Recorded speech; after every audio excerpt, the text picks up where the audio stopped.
The Bamboo Project podcast starts in 3, 2. Welcome to the Bamboo Project podcast. My name is DonivanGray, the future $10 billion man.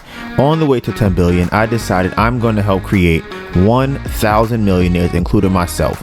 And not by being a guru or selling a course, but by doing the things I already love to do every day and documenting the journey to get there. I figure I'll make all the mistakes so you don't have to. My name is DonivanGray, and this is how I will turn my life into a living.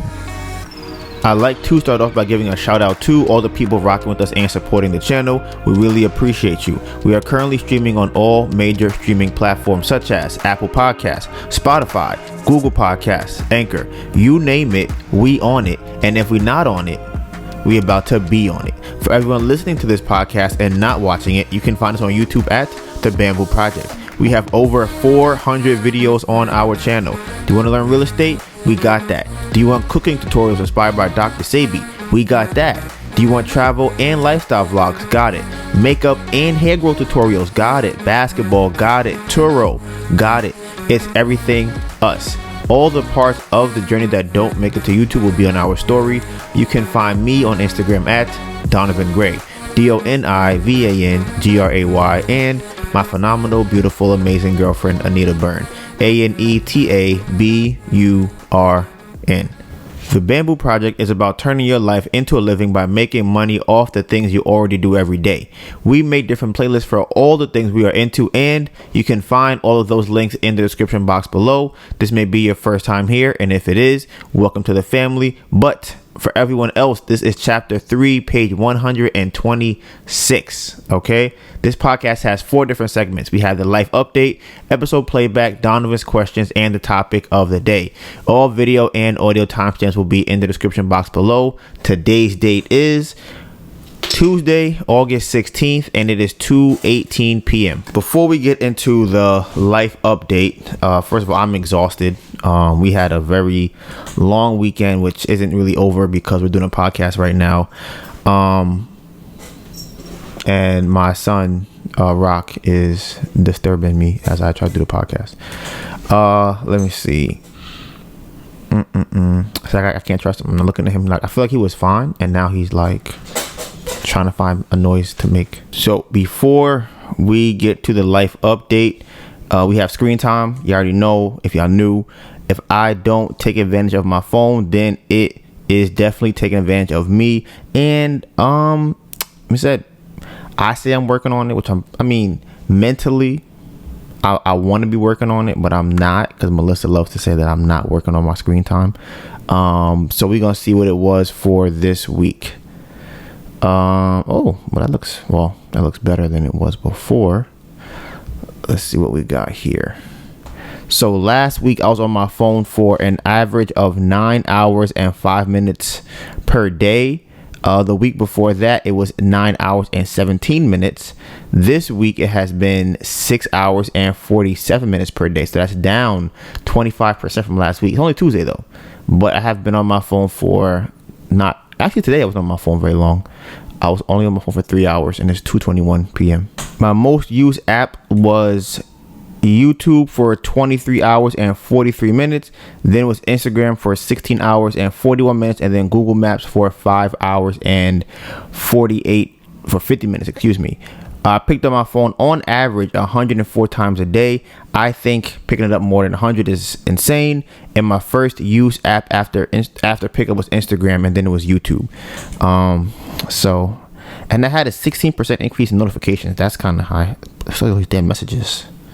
But so babe, what was your screen time for last week? My average for the week was 7 hours and 19 minutes. My most used app was Google Maps for 14 hours and 30 minutes. Then Instagram for 11 hours and 40 minutes. And then TikTok for 6 hours and 26 minutes. My average pickups were 164.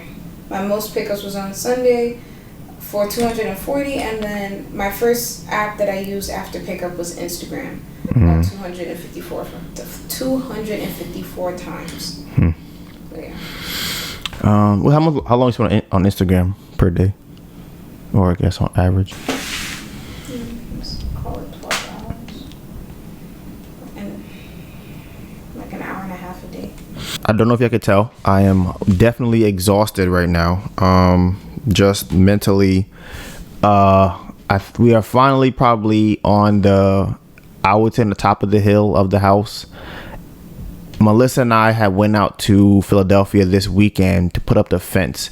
If I saw on Instagram, y'all would have seen the fence. For people who have not seen it, I'll put it up here because the house next to us is vacant and looks terrible, and we didn't want that to affect any purchases for the house. I asked my contractor how much it would cost to have a fence installed. He told me to have a cinder block fence, it would be $2,656. And I was just like, bro, that's crazy. Like, that's insane. So we decided, you know what, we're going to go out there ourselves and put up the fence. So did we go out there 3 days in a row? When did me and you go out there by ourselves? As y'all saw from before, the reason we have the fence is so that people don't see this.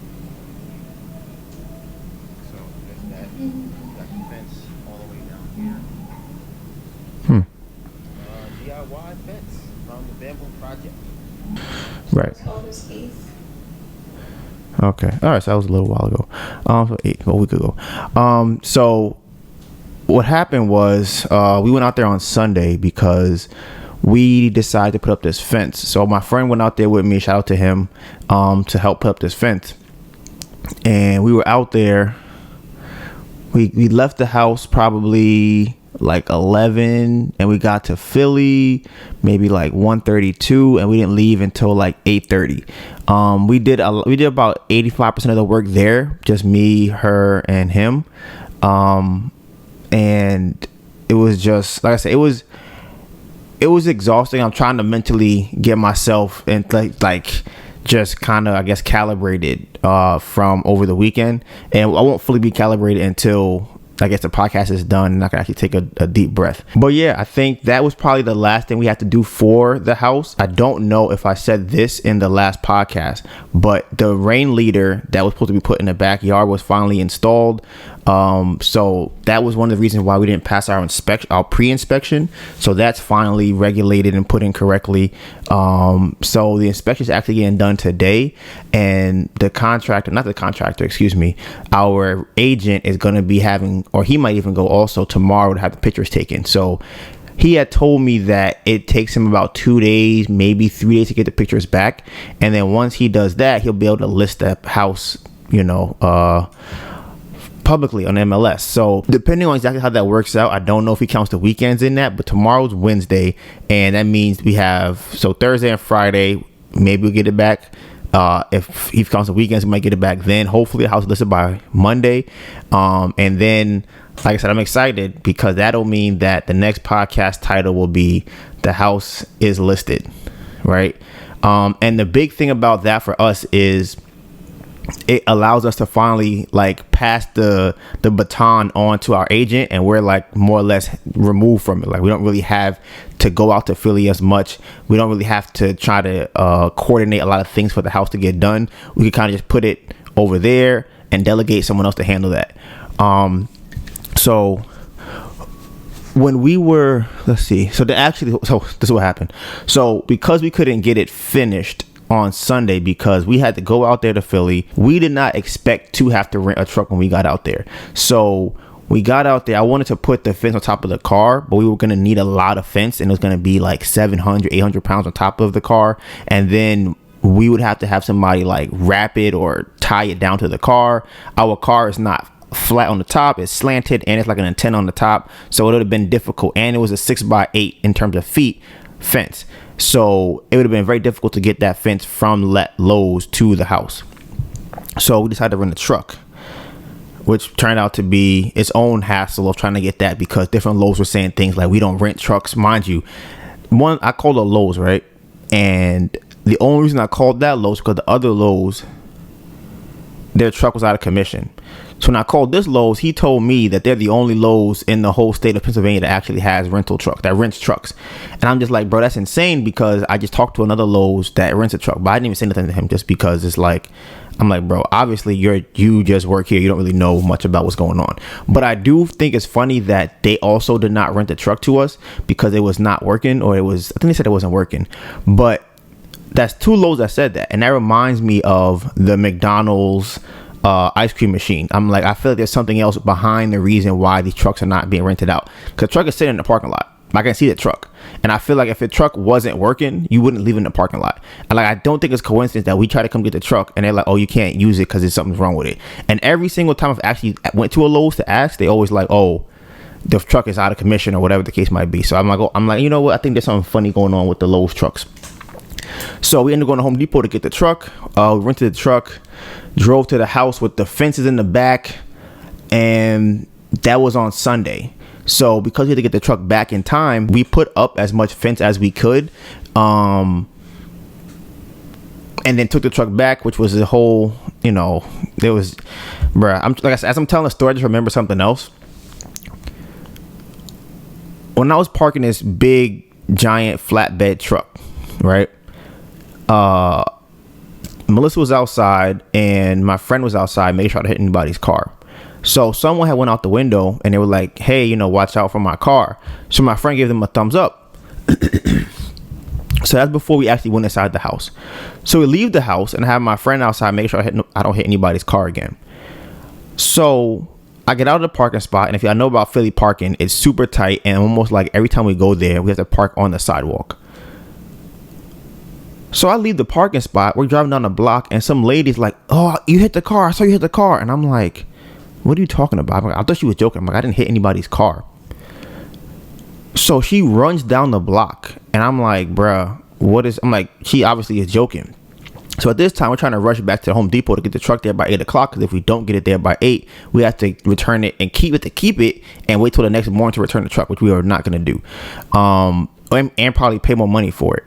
So I had left my phone in the car that Melissa was driving, or our car. So she had already left to go to Home Depot, and we're going to meet her there. So now as we leave, this person is saying that we hit somebody's car. They ran to the car that they said that we hit. I'm trying to find Melissa. I'm asking random people on the street, like, hey, can I use your phone to call my girlfriend? And then we finally get somebody to call, and then Melissa had already left, so she had came back because my phone had rang in the car, and the person who said the person who we were told car that we hit had called Melissa. So she was asking Melissa, like, what happened? Melissa doesn't know what happened because she wasn't in the car and she already left. So now I had called Melissa. She comes around. We meet up with her. She's still on the phone with this person. So now I'm like, what's going on? She's like, oh, she told me to hit the car. I'm like, what? Who? I'm like, okay, this is getting out of hand. Mind you, we probably have 25 minutes to get to a place that's about 23 minutes away. So we're like, we don't have time to really deal with this right now. We have to get to Home Depot. So she gives me my phone. I put in the GPS. We start going over there. On the way there, I call the person that told me, because I actually kind of know them. I called her and kind of tried to figure out what was going on with her car. So she starts explaining a story to me, and she says that we hit the car. And I'm like, listen, I'm telling you right now, we didn't hit your car. Cause I'm like, I have a camera on the car in the back of it, and my friend was outside to make sure we didn't hit your car. There's no way we hit your car. So she's explaining it to me, and I'm just like, wait a minute. Did you see us hit your car? She was like, no. I'm like, did you see a scratch in your car? She was like, no. I'm like, so what? Why do you think we hit your car? She's like, oh, well, somebody came up to my house and knocked on my door and told me to hit the car. I'm like, wow, that's crazy. I'm like, listen, we didn't hit your car. Go and check your car. We didn't hit it at all. Now, this is my theory.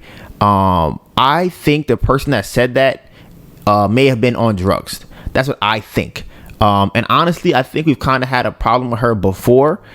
So when the lady that we talked to, when I tried to check her car, she's like, oh, I don't really see any damage to my car that you guys might have done.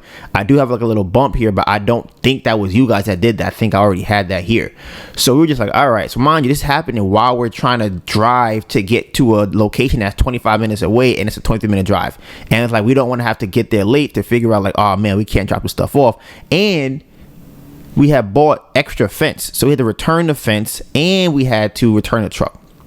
So that was kind of how that day ended. Now, what y'all don't know from the video that I posted on Instagram is that we actually had, like, let's say that part of the fence we had to cover was 5 feet.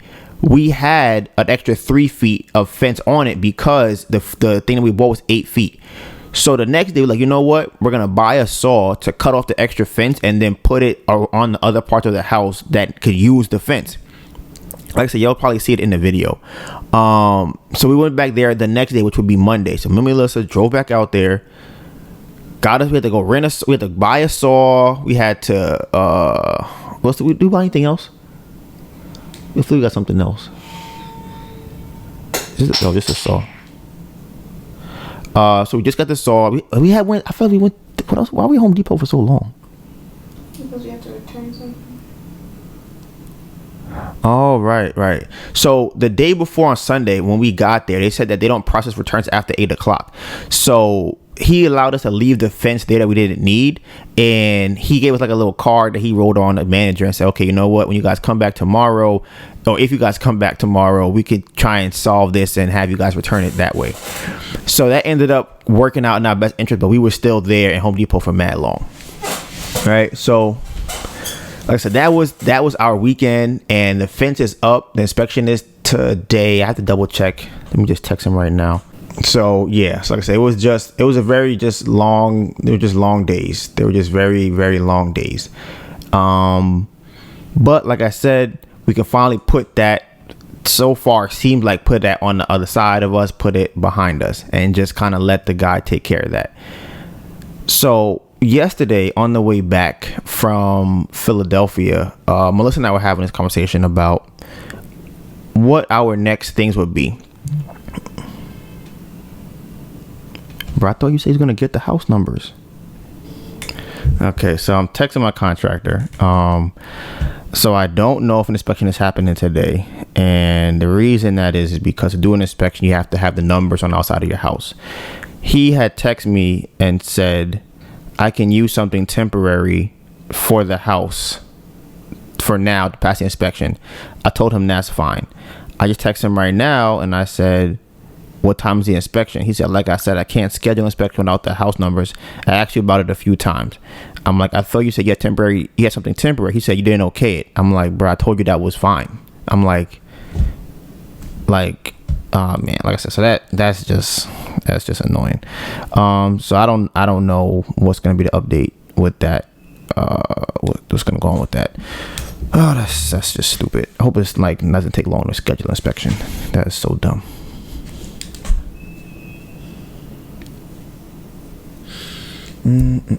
So as I was saying before that, Melissa and I were on our way back home, and I was just thinking about from a investment standpoint, right? But what would be the best use of our time, energy, resources, money, whatever, right? And I mean it from a numerical standpoint, not from what we want to do, what we like to do, what we think would be the best, but or what we want to be the best. What do we think will give us the biggest return to then put into the other thing or the next thing that we're trying to do? So we made a list. I don't think I got to 10. I said, let's come up with 10. All right. So I had asked Melissa the 10, right? And again, the purpose of this list is like, okay, if we were to spend our time and any money that we have and energy, I think energy is a big one. What will give us our biggest return? And to me, the most important question about this, or the perspective about this, is that we don't have money, so we have to use our time and energy to then give us the money to then be able to buy us back, or kind of give us more energy for things going forward, right? So here's Melissa's list. The first thing she said, I'm gonna read the list first, and then I'll just kind of go through each one. So the first thing to focus on, she said, should be YouTube, right? Then YouTube, take what we get from YouTube, put that into the candles. Okay, when the candles start having their return, take that, put it into moving. Okay, then after we do that, go into getting a cleaner. Then it would be what our passions are, which would be basketball and singing. Then it would be, it says gym. What is that? Like working out. So then going to the gym and working out, and then it says food. What is that? Like which one is that? Like eating better, buying better food? Okay. Then it would be eating healthier, then getting a second car, nurturing our connections, and then wholesaling. That's her 10, right? I have 1, 2, 3. I have 4 on mine. Mine was finish the house, right? And get the money, actually just get it done and get the money from it, because I think that regardless of what we get, I think like maybe 5,000, 10,000, anything more than 10 would be good. I'm hoping for at least 10. I think that's enough for us to be able to just put it into these next things on the list. So for me, I think it's very important for us to have a cleaner. I think what I've seen before, cleaners like $100 a week or something like that, because we live in a studio apartment, and this is my perspective on it, right? The amount of time it takes for us to clean up the house, I feel like that time could be utilized in a better way. And I also feel like the energy that goes into cleaning that house in the house could be used a better way, which is kind of time and energy. And I say energy because if we clean the house, well, let me speak on myself. If I clean the house the way I want the house to be cleaned, I'm going to be tired. I'm not going to do anything else. And then I'm like, okay, whatever I was going to do that day is not going to get done. And that's if I even clean the house the complete way I want it to be cleaned. So that means, scrubbing the floor or dusting whatever the dust is at, whatever, all of the dirt that we have in the house, getting that clean, having the house organized and things like that. So, and that the thing about cleaning is that it's repetitive. It's not just happens this week and it's done. I clean this week and we're good for the rest of the month. It's like, no, this is going to keep happening. It's going to keep getting messed up every day, every week, or whatever the case might be. So, and I think that having an unclean house or an unorganized house, for me, it takes away from, it makes it harder for me to want to work. So I would like an environment that I can get up and be like, okay, it's a clean environment, it's organized, I know where my things are at. I can just sit down and start working. So that's why I think I will have cleaning would be second for that, because now that the house is clean, here's an example of how I would use that. I get up, cameras out, house is clean, start recording the videos for Turo and start posting them, editing those videos. And then I also think that when the house is clean, it's easier to eat food. Because if the house is a mess, I don't really want to have to get up, move a pan over, move this pot over here, scrub that to make breakfast. It's like I could just get up, eat the breakfast, go back to work and finish what I'm doing. So that's why I want to have a cleaner. Like I said, they're not really expensive, and we live in a studio apartment, so it's pretty small. Then it would be YouTube, like I said. So the money that we save, not the money, the time and energy that we save from having a cleaner, I will put into YouTube. So I would then go, okay, I now have the energy to make more YouTube videos. So right now, my main focus is going to be the Turo videos. I have about 50 to get out. Depending on whenever this inspection is done, I can start making the videos for Turo. So it's about 50. I could probably film 2 a day, but I don't think I could edit them all in the same day. So it's going to be at least, I'm thinking, a month and a half before they all get out. I want to get them all out before the end of the year, so we have enough time to still do other things with our time. Then the money we get from that, I think because we have those YouTube videos going up, I think it'll boost our subscribers. I think we'll get more views on the channel. I think it'll then recommend our old videos, like the Turo video that is doing well. I think people will start watching that. We'll get paid more money from that. The money we make from that will then go into our account, obviously, and then we take that money and put it into the candles. And the spreadsheet I made like a new one, and I want to start selling that for the new videos I'm going to put out. So I think that we can make a good amount of money to be able to then fund the candles, because I think the candles bring us in, and this is where Melissa and I, not that we differ, but she sees that the YouTube has the ability to bring us in a lot more money. I don't know, would you say a lot more money? It's consistent. It's consistent. The YouTube has consistent money. So it's interesting. So you would rather invest in something that's consistent instead of something that has a return to be higher? It's consistent and it's a lower, I don't have to pay for anything to do it. Yeah. So, for me, I think it's funny because I'm like, to me the candles are consistent, but I guess it costs more to do the candles, but they make more money. So that's why I'm like, yeah. But that's kind of that's my thing. So I had the YouTube, then the candles, and then I want to be able to consistently do a craft fair every single weekend. I don't even think the candles make more money. They make more money gross, but you don't put any money into making YouTube videos. I don't put any money to make any. That's true, but I think the amount of hours we already put into YouTube is what we're getting paid for now. Mm-hmm. So like, if I was to make another video this month, I don't think that video by itself would make us more money than the candles will do. You don't look at it as like that video by itself, because that video will help other videos regardless. Sure, but I don't think that if I put up a video that's a good video, that it will then increase the revenue on the channel by whatever the candles could do every weekend. But either way, the candles only make $300 to $400 like profit. Mm-hmm. Per weekend. Right. Whereas, so that's like $1,200. Mm-hmm. YouTube is like 15, 17.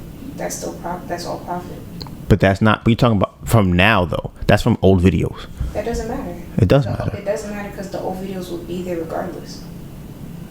Okay, so the reason I say it matters is because if I put up a video now, then the money we're gonna get paid will be from whatever we already making plus what happens after put the video up. Exactly. And I'm saying that I don't think the money we're gonna add is gonna be more than the candles make per month. But it's already more than the candles make per month now.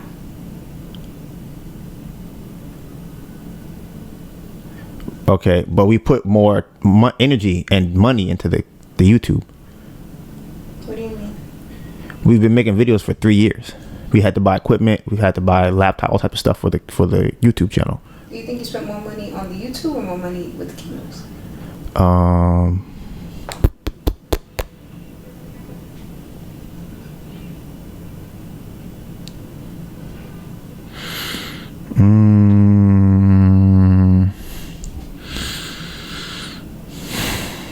think it's very close. Why you say it's not? How much you spend on the candles? It costs $1,000. Like every time we do something with the candles. No, it doesn't.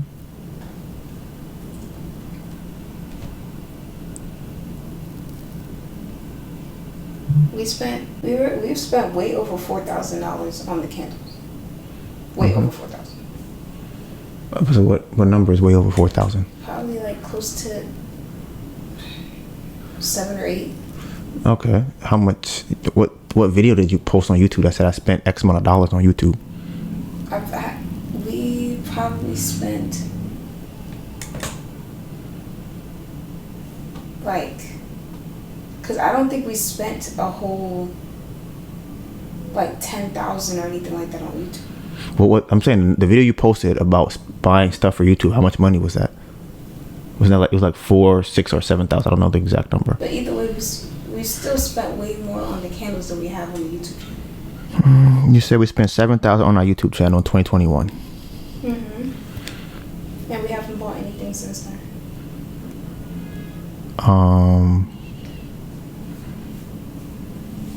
But that's $7,000.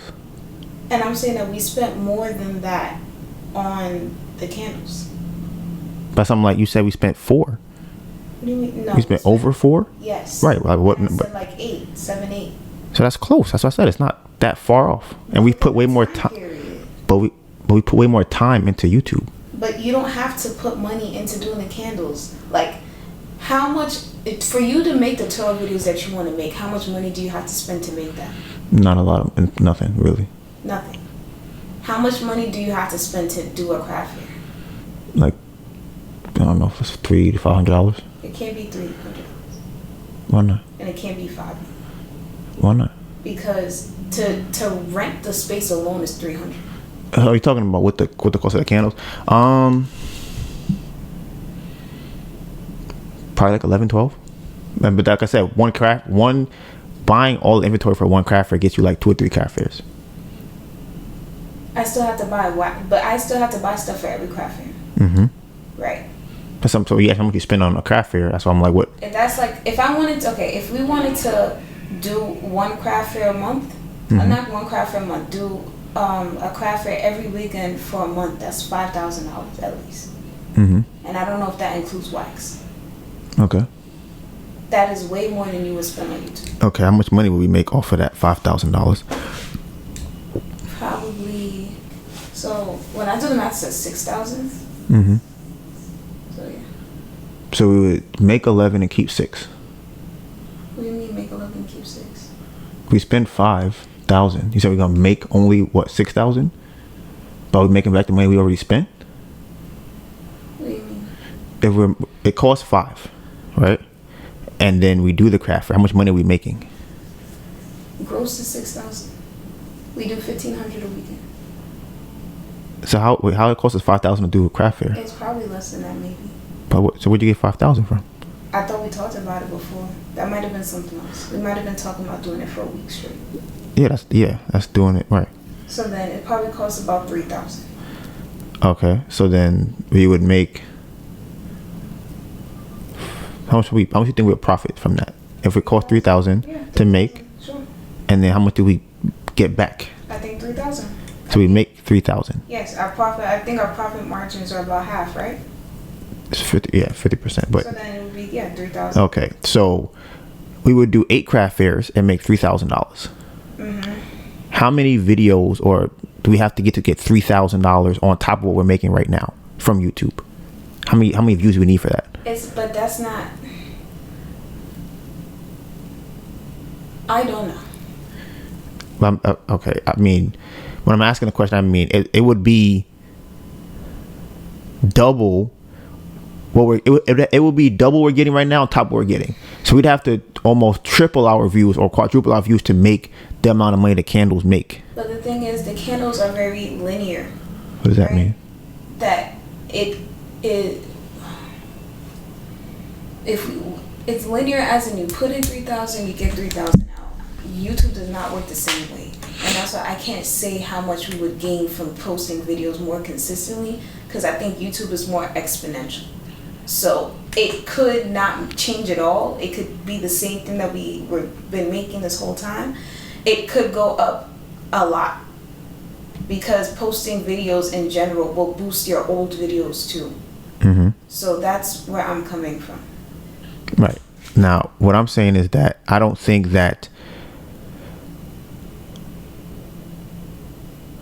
to make the amount to get the biggest return right now would be on YouTube. I don't think that we will get that money back this month if we need to make money right now. That's what I'm saying. So if we go by month basis, I think over the long term, sure. And that's only if we're doing craft fairs. If we're not doing online sales or anything else, we're just strictly going to craft fairs. But I'm saying that it costs money to do it. But it makes more money. But you have to have money to do it. Yes. Right. We don't have money. We don't have money.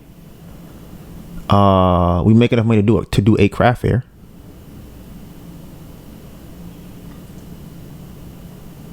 Not really.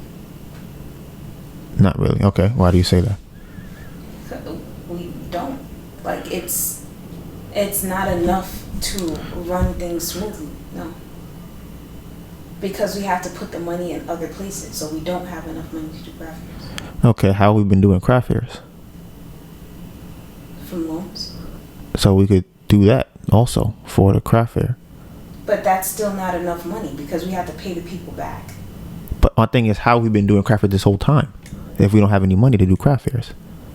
Because I had leftover supplies and someone gave us a loan. Right. So we don't. But that money, we cannot reinvest that money back into the candles. That money goes to other things. So we don't have money after that. And if we borrow money from people, Mm-hmm. we have to pay them back.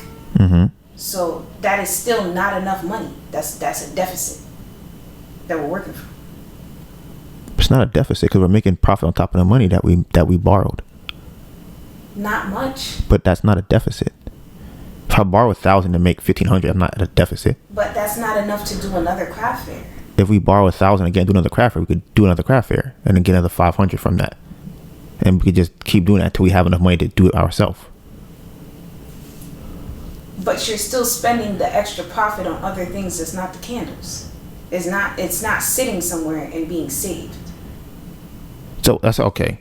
If we're borrowing the money, we have YouTube money to pay for our expenses. That doesn't really cover our expenses either. How does it not cover our expenses? What do you?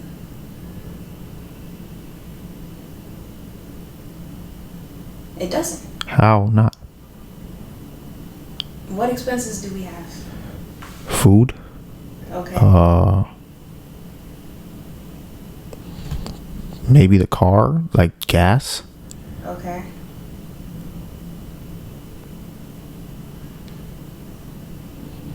I put their food and groceries. I put that whole thing in the same category. So that means like cleaning supplies, cat litter, food for us, food for them. Interest on the house.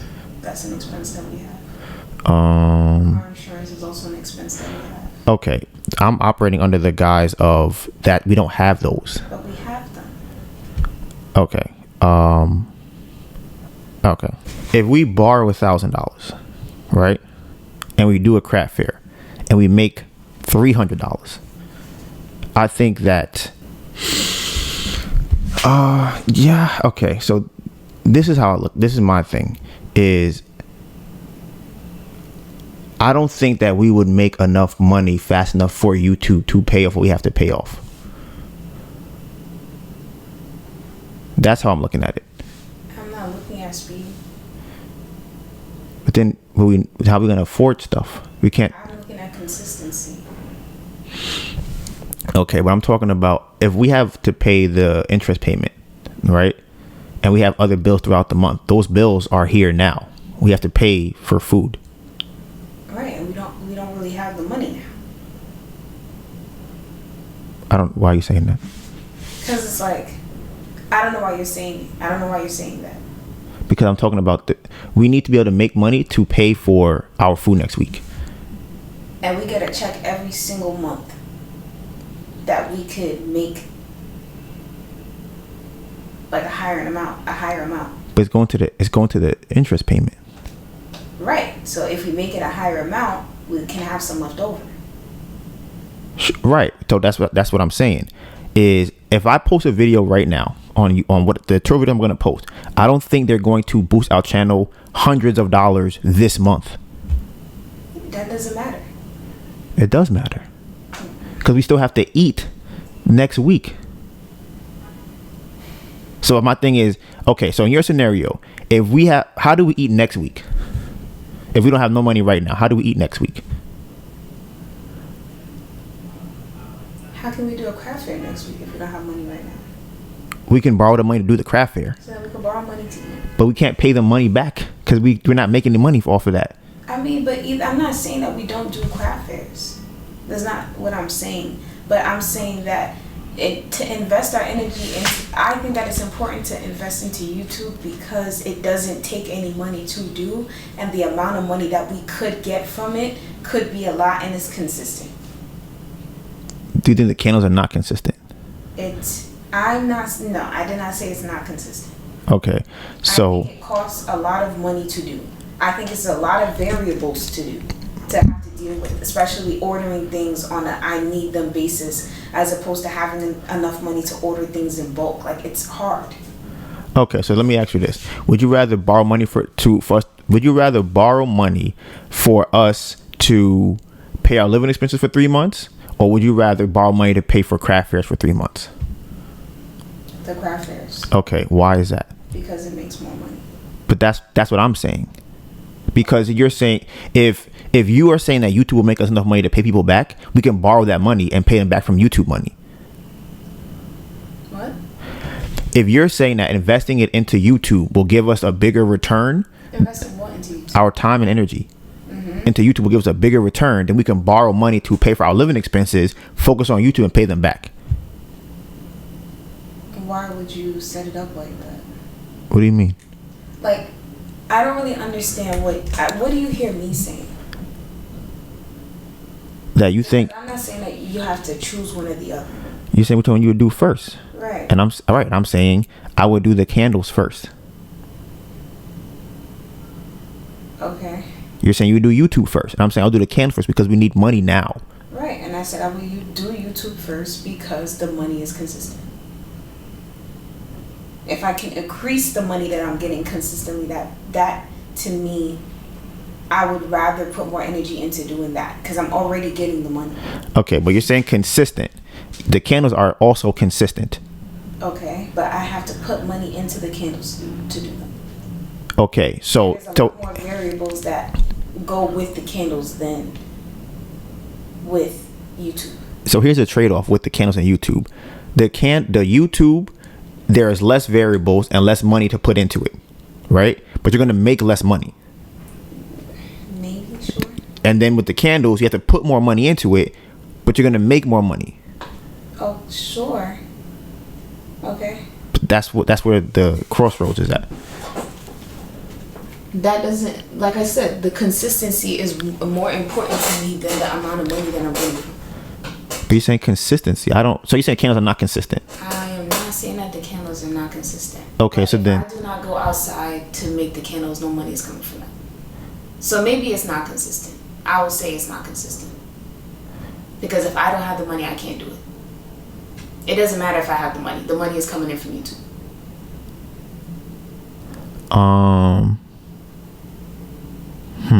The amount of money we make from the craft fairs are consistent, but can I consistently do them? No, I can't do I cannot do a craft fair every single week right now. Okay, so now this is all right. So this is where we're at. You would rather invest your time into doing YouTube before the candles to make how much, like it wouldn't make enough money more that you need to do the things you need to do now, is what I'm saying.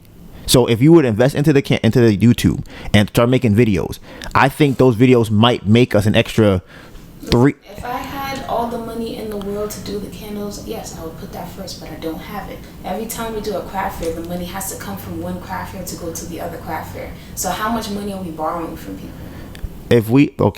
To do whatever the craft fair costs to do, we know we can pay people back from that craft fair. Okay. So whatever we keep money on top of that. So we keep, let's say we have $300 that we net after the craft fair. We can do another craft fair the following week and then have $600. I don't think that we can post on YouTube and get $600 in 2 weeks. Extra on what we already make, not what we already currently make. Because what we're doing now, what we make now is not from what we're doing right now. But that's the thing. Because we're not doing anything right now. So that's why I'm like. What do you mean we're not doing? I don't know what you mean. Because we are not. The only thing we post on the YouTube right now are the podcasts.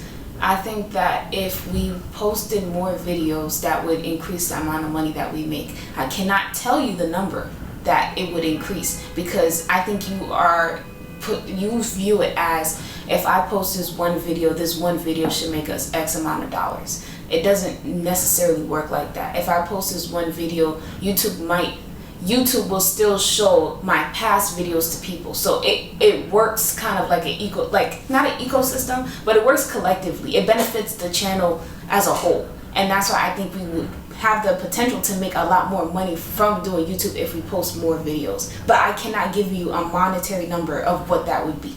But that is why we are at this crossroad. Because if you don't have an idea of what that number is, then it's like, yeah, we can. What if we make $10? Then was it a good investment to only make $10 more per month, as opposed to if we could make? That's likely. I can give you my likely number that I think. Sure. I think we'll probably go up $300 to $500. That's what I think. If we post this month, whatever videos we want to post, the channel will probably increase $300 to $500. That's what I think. That's my number that I think. I think we can make money from the craft fairs in a month. That's the crossroads that we're at right now, in terms of the conversation. Do you feel like one of us has to take the opinion of the other person? No, not really. Okay. Because I think what I think regardless. Regardless of what? I think that it can go up more than $300 or $500. Okay, but that's what I'm saying. I'm asking you that, and you're not. I'm like, okay, what do you think is gonna go up? You're like, I don't know. I'm like, then if you don't have a number, then how are you gauging if it's a good investment or not? Because you are asking me how much it can go up from where we're currently at now. Yes. I don't know how much that is. Me neither. The amount of work and effort that it takes for us to make the amount of money that we make now is not a lot. But that's because you are basing off what we're doing now. We're not getting paid for what we're doing now. We're getting paid for all the 400 videos that we've made before. Right. And it doesn't take any money to post more videos. But we're not. Okay. We should put it in this perspective. If we wanted to get paid what we were getting paid now, we'd have to do what we did before now. Right. That's 400 videos. That would make us $1,500 a month. I don't think so. But that's we're getting paid now from that. Okay. So that's how we're getting. So if we put up one video, we're not going to get $1,500. I'm not saying that we are. So if we put up 20 videos, we're probably not going to get $1,500. Okay. So what I'm saying is, I think 20, 40, 60 videos might get us $1,000, maybe. Maybe you don't like, but that's the thing, because our reach could get a lot bigger from us posting more videos. Like you probably can't base going forward. You can't base it off of what we've done in the past. Why not? You have, but you can still gauge what you think you're going to do. Sure. So the thing is, you're not taking into consideration with each video that we post the more views that we're gonna get over for the channel collectively. I am. Okay. Why do you think I'm not? Because I feel like you wouldn't come to that conclusion if you are, but if you said that you are, then you are. Okay. Here's why I'm coming to this conclusion. Right now, we will make on maybe like $30 per 1,000 views on a video, on certain videos, right? If we post 10 videos right now, right, each video would have to get 1,000 views for us to make $30 for each video, just those videos, right? So if all of those videos that we post get 1,000 views, which is not very likely in 1 month, that will be $300 from just those videos alone. Those people, that's doing good. Those people then go watch our other videos. If they watch one video or two videos, we don't get $30. We only get like 25 cents for them watching an old video. They have to then go and watch 1,000 videos of our old videos to get 1,000 views for our old videos to get $30. So that's why I'm like, even if they were to come in there and watch the other videos, it wouldn't drastically increase that amount of money we make per month, because we don't get paid that. We get paid relative to everybody else more from our videos, but we don't get paid a lot of money for the videos that we put on there. So I'm like, they don't have enough views. Right, but per view, we don't get paid a lot of money for it. Okay. So if the time I posted tour videos before, if we think about the biggest tour video we had, the biggest video we have right now, which probably made, how much money you think it made? Not sure. That video made us $5,000 from last year to now, and that video has 150,000 views, and it only made us $5,000. So for us to get, and that's over almost like 8-9 months at this point, to get $5,000. If you divide that over the time period, that's $700 a month from that. So like, okay, now the other videos we have on the channel, they're only making us $3 a month, $4 a month. That might go up to $10 a month, but that's not a huge increase for us to make every single month. And that's if we post a video just like this one that goes crazy and has 150,000 views. And this is again over 7 months that it did this. Because even the first 2 months, it wasn't going crazy in the first 2 months. So if we'd have to post a amazing video that does well this month, and we wouldn't get paid from it until next month. So what I'm saying is that now we have to pay for groceries next week. We can't pay for groceries next week because we don't have any money to pay for it. And this is under a perfect, like, we post a super great video on our, like, we post an amazing video. It does phenomenal. And then we, at that best scenario, we still don't have money until next month to pay for groceries. And we don't, it's probably only going to be an extra, maybe $1,000. Maybe. And that's including all the other videos getting views. Because this month, July, that video made $1,100. So that means that the entire channel last month only made us $600. $500. So I'm like, we would have to post something that's this good to then get the other views on the channel to go up significantly enough for us to then pay for groceries and whatever else we need. So you don't think consistency has anything to do with that? In terms of what? In terms of posting.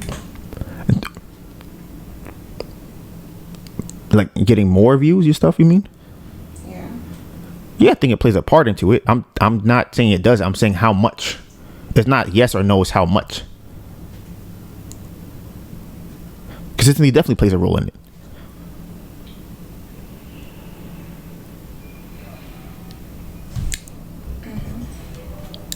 You asked me a question. I answered. Yeah. Sure.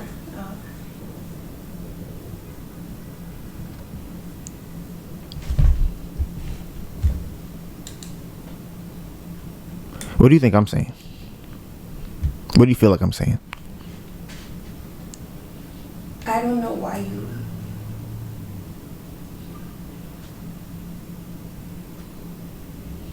So do you think that my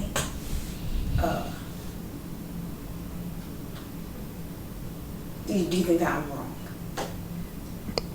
What's your statement? Like, wrong about what? I don't know. Do you think I'm wrong? Like, for saying that I want to focus on YouTube, or that it's more consistent than the candles. Like, I don't know. Well, what statement are you saying? I can tell you if I think it's wrong or not. Sure. The one that I said. Do you think? You said 3 things. Do you think it's wrong that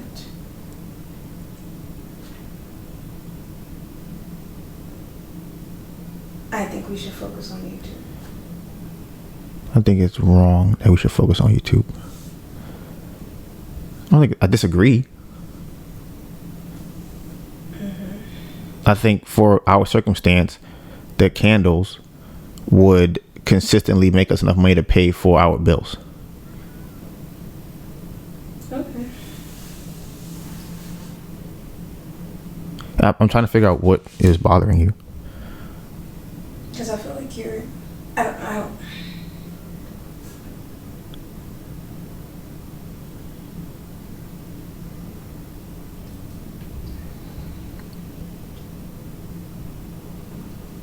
I'm saying that the candles need money in order to do it. Mm-hmm. That the YouTube don't need money in order to do it, and so I think we should focus on that, or put more energy into that.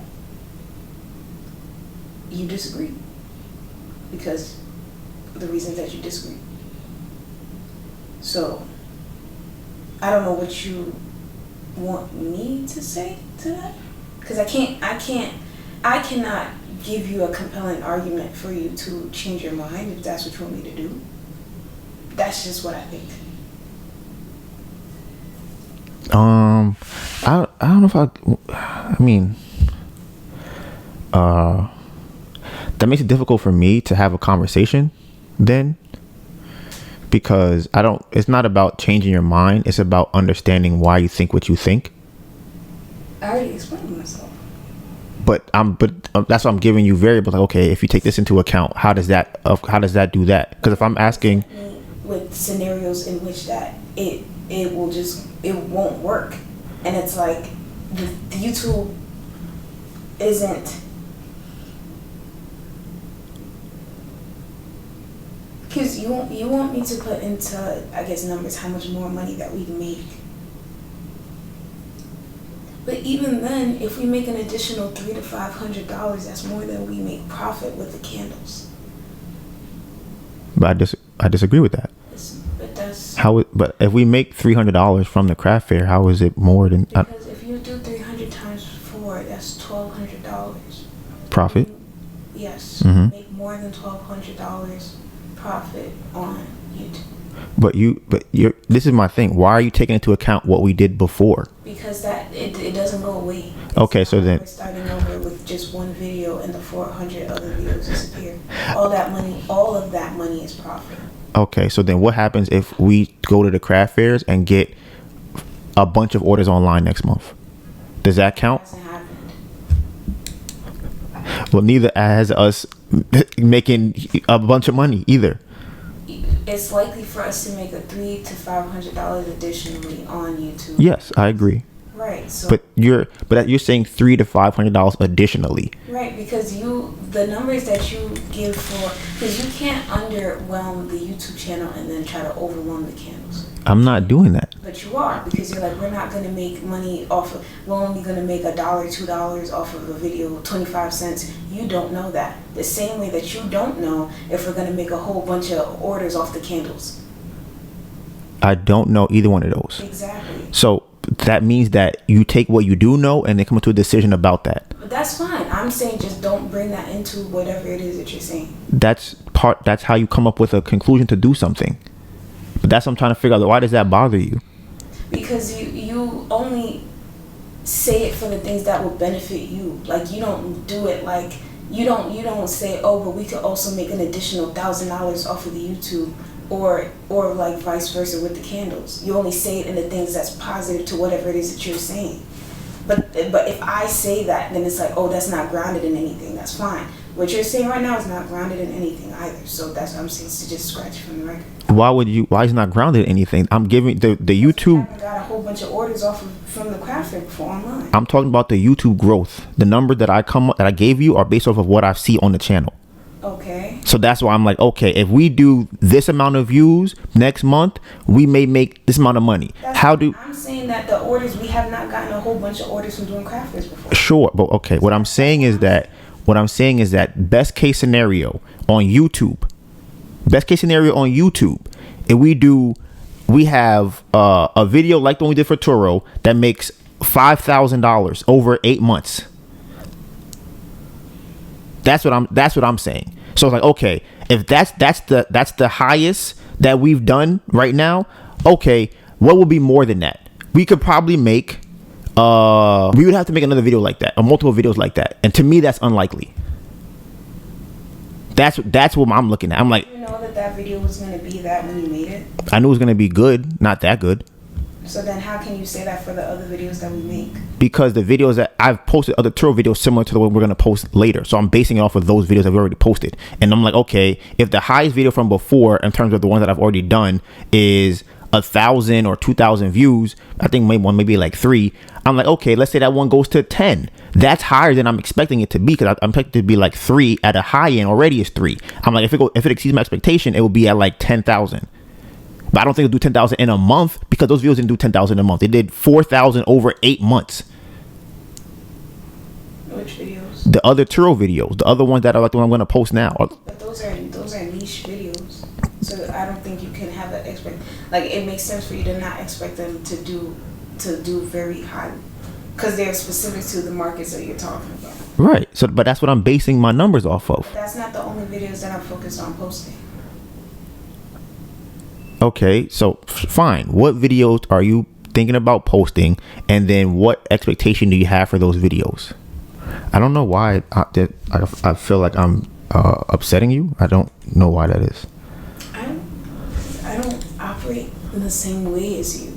So you want me to explain things to you in your language. I get frustrated because it makes it seem like I don't know what I'm talking about.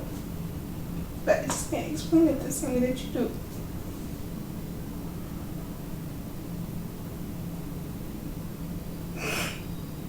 I can't explain it that way. I just think it'll work.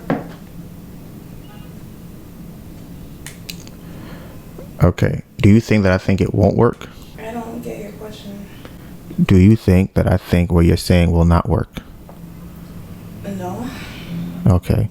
Because I don't know what you said that you're frustrated because you feel like you cannot explain it in my language, and that's frustrating to you. And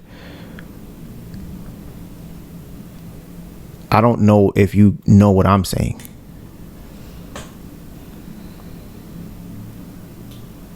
I understand what you're saying.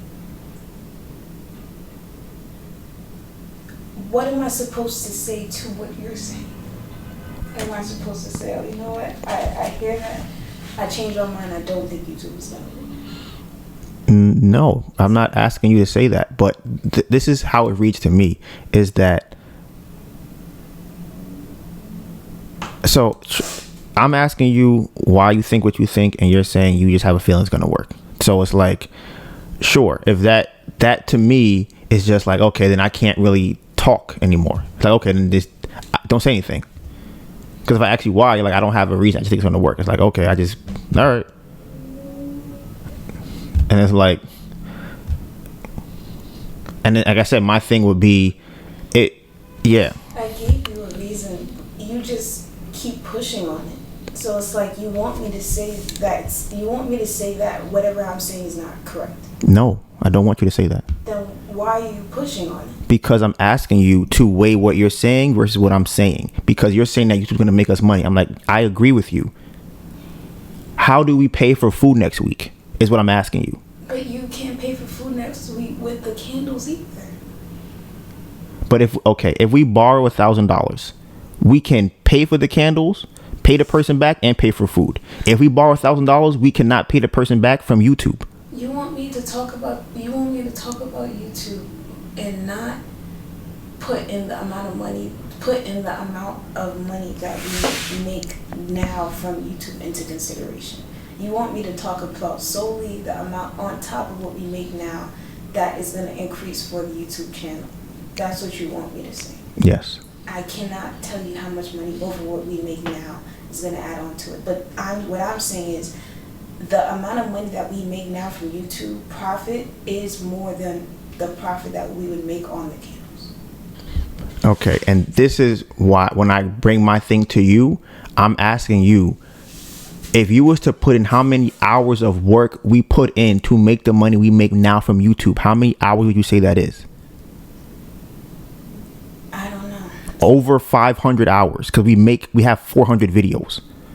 Okay. So if you want to use the amount of money we put into the candles, you have to also account for the amount of hours that we put into making that. But why are you talking about the lifetime amount of hours? Because we're making the money now off of the hours we already put into it. We're not making that money off what we're doing right now. But it's still gonna be there. It's gonna add on to it. It doesn't go away. But we're talking about investing more into it. Yes. So what's gonna give us a bigger return? Because if we put 500 hours into YouTube and we make $1,500 a month, how much will we make if we put 500 hours into candles? Probably $1,200. How do you get, if we put 500 hours into the candles, you think we would make $1,200? Oh, no. But you still need money to do that. But that's what I'm saying. We need the money for YouTube also. And 500 hours of that. If we say, okay, you know what? Every single day we're going to do content on YouTube, content on TikTok, content on Instagram for the candles. We're going to go to stores every single day. We're going to call businesses. We're going to borrow money. We're going to do 500 hours worth of stuff for the candles will make us more than $1,500 per month from the candles. That's what I'm saying. From all the time we put into YouTube so far, all the 3 years we put in. I'm talking about craft fairs. I'm talking about candles. The candle, put it into the candle business. How much do we get from the candles?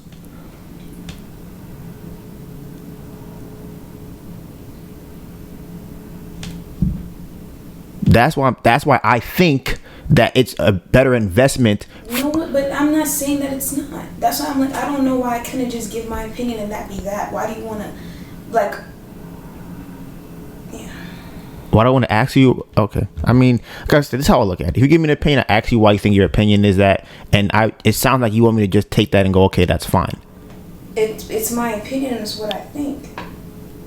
I'm not asking you to change your opinion. I'm just asking you to go deeper into your opinion. Like I said, to me, if you ask me something and I'm just like, we're just gonna do X, that wouldn't be okay with you as a response to anything. We had this convo yesterday. I explained myself. I explained why I think what I think. We actually had this convo yesterday and this morning. When I told you what the plan was, you're like, I need step by step how we get from here to here. But That's what. why do you need that from this question that you're asking me now?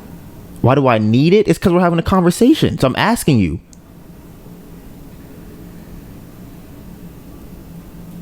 But like I said, that when you look at me, you want me to have step-by-step thing, and I'm like, okay, can you break down what you're thinking? You're like, I just tell you I feel like that, and it's like, No, because you're comparing our two ideas. It's like it's not you just wanting to know more.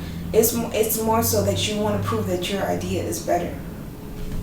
I'm not trying to prove my idea is better. I have reasons why I think my idea is a good idea. And I have reasons too. So we're talking about those reasons. But you then want to say that my reasons are incorrect.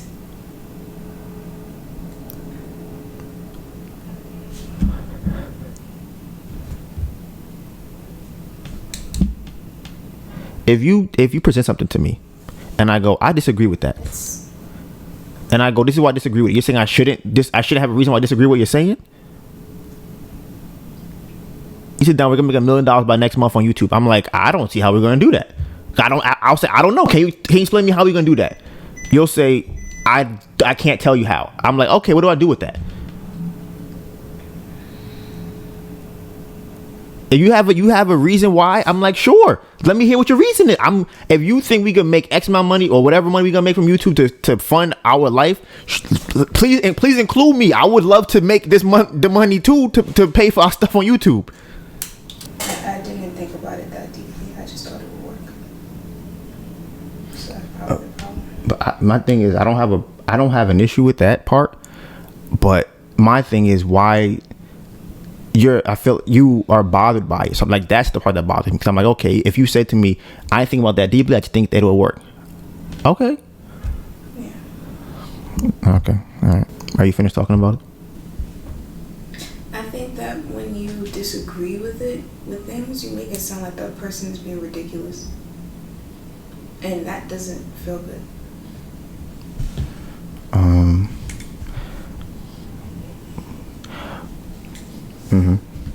So this is something for me that I always think about.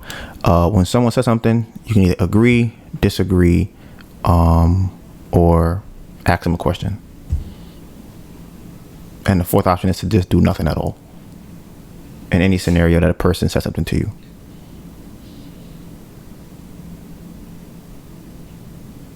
So that's kind of how I look at most things. And if we're having a conversation, I can either say, I agree with you, I disagree with you. Why do you think that? Or just, like I said, say nothing or change the subject. Those are the four options in the conversation that I know about. Mm-hmm.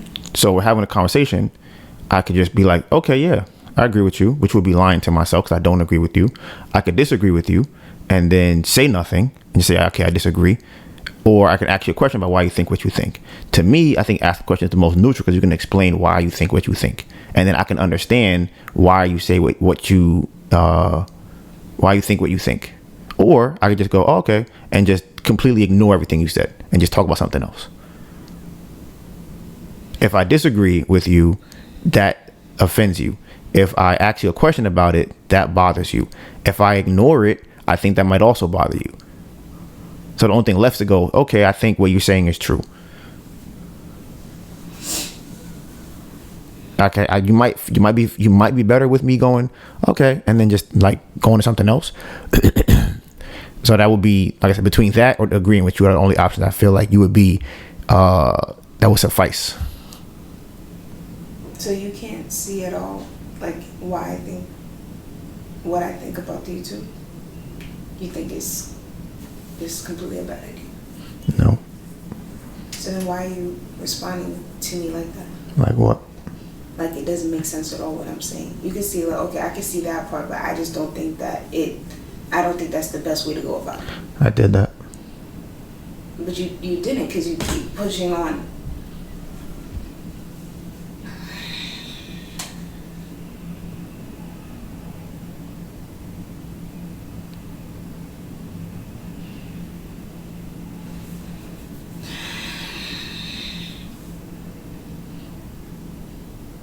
Did I say that I think the YouTube can make us $1,000 the next month?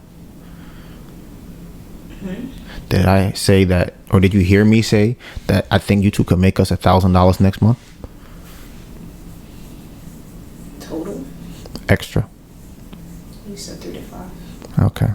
I said 3 to 500. I think on average, I think we could do 3 to 5. I think at we post a really good video, we could do 1,000. That's what I think.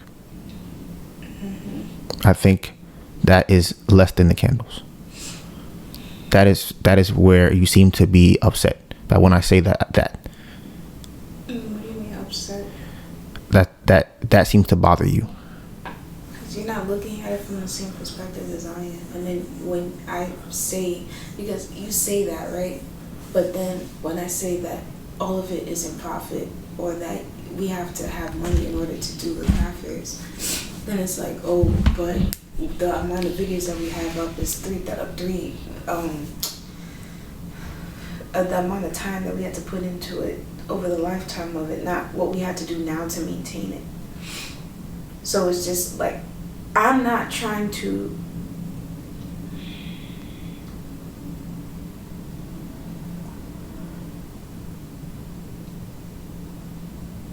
my problem with that is that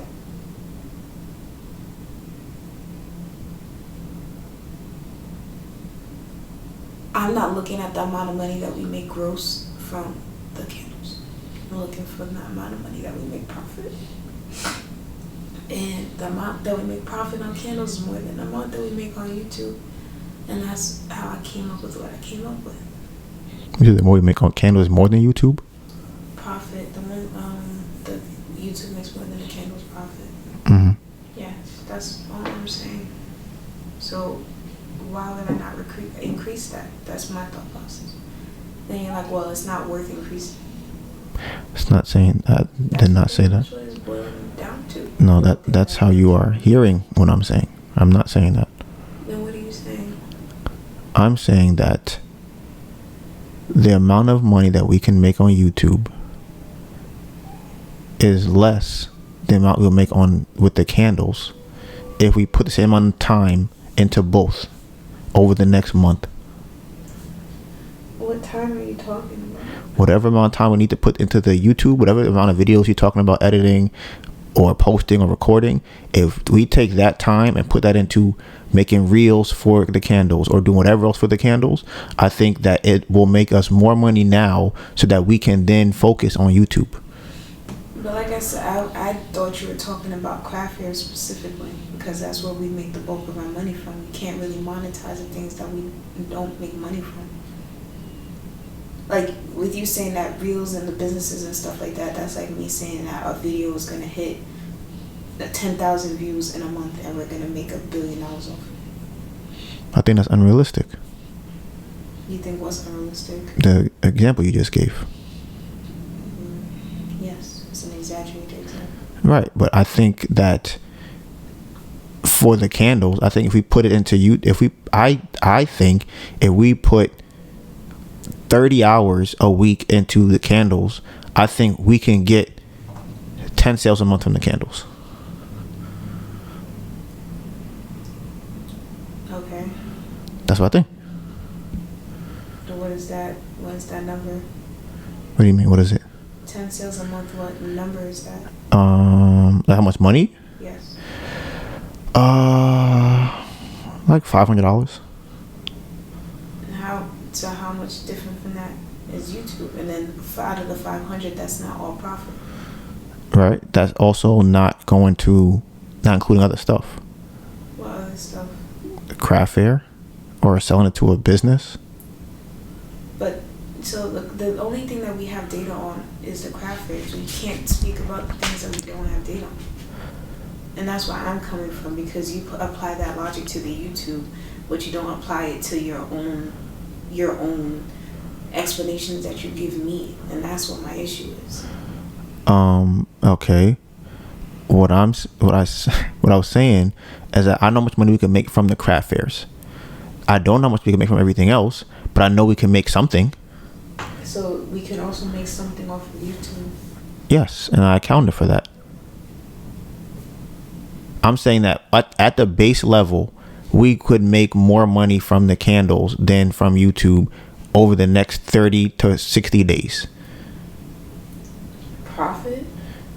Yes, profit. How do you figure that? Because I am not counting the money we make from the past. I'm counting if we were to average how much money we make every single month and then increase from that. Why does that matter? The money Because that we make from the past. Because we're changing a variable. We're adding something. So now we have a constant. The constant is what we already make. So once we change and have an extra variable, now we account for what happens after we change the variable. So if we are already making $1,000 a month from YouTube, I know it's more than that. If we're already making $1,000 a month from YouTube, and then we say, you know what, let's add a different thumbnail to our profile picture, and then our views go up, the money goes up to $1,000 and $1,200. Okay, that means that changing this thing gave us $200. Changing that thing did not give us $1,200. It only gave us $200. We're already making amount of money before that. So now that we change something, what we get after what we change is what that change did to us. That change for us is the amount of hours we're putting into the YouTube channel. Okay. Yes. So what does that mean? What does what mean?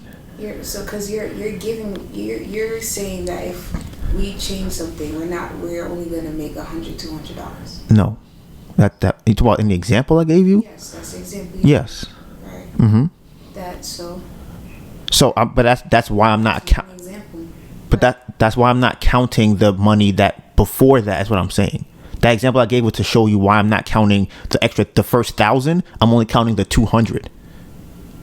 Because we changed something and then got $200 more. But the thing is, I'm still counting the money that we have now because it's already more than what the candles make profit per month. Okay, but what I'm saying is, if we're gonna change something with the YouTube channel. Right. No, we're just gonna post more videos. That's changing something. Okay. So, what will the return be on that change? It will not be what we already make. Okay. So it'll be whatever is on top of that. All right. So if we do this change and only make $500, the change gave us $500.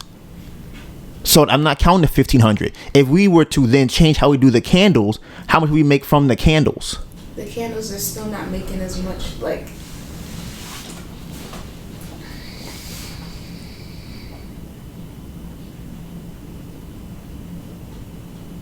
The whole point of me saying what I'm saying is because YouTube makes the amount of money that it does already.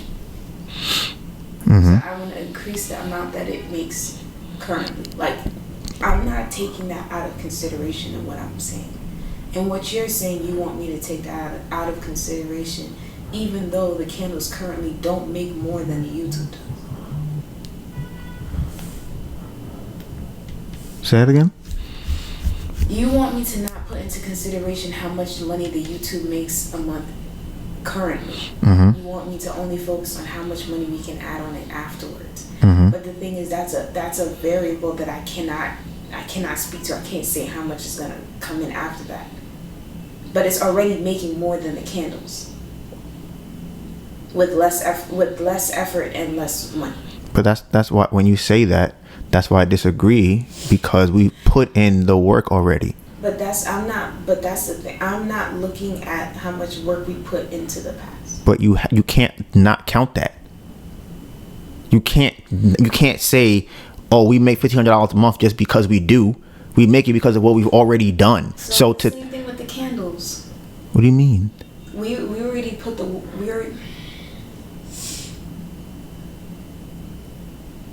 Okay, let me ask you this. If the craft fair is 7 hours on each day, 14 hours, right? For a Saturday and Sunday. If you took those 14 hours and put into YouTube, do you think you'll get the same return back? More or less? Okay, so I don't know. Right. So I mean, it depends on how the video does. I can't say. You're right, but that's why I'm like, so I don't know what to say. That's what I'm saying. I can either agree with you, disagree, or say nothing, or ask a question. If I ask a question, you're gonna get offended because you don't know, and then what would my response be to what you just said? Do I agree with you? You're right. You don't know. We have no idea how much it would make. The thing that frustrates me the most is that you know why I can't give you an answer for that question, because YouTube is very. I can't tell you how it works. I understand that. So. But I know that posting more videos. You don't, but you can't say that, because if you don't know, then you don't know. Because what if we post videos and people start unsubscribing and say, I don't want to watch your videos no more, they just stop watching it? Because you're saying I don't know. You're saying I don't know how high it could go. I don't know. But you're only accounting for the upside, not any downside. You're not accounting for anything else, because now all you're saying is we can just make more money from YouTube. I'm like, sure, yes we could. Yes, we can make more money from YouTube. But you're like, I don't know how much we can make. We can make a lot more than what you're saying, but I don't know how much that is.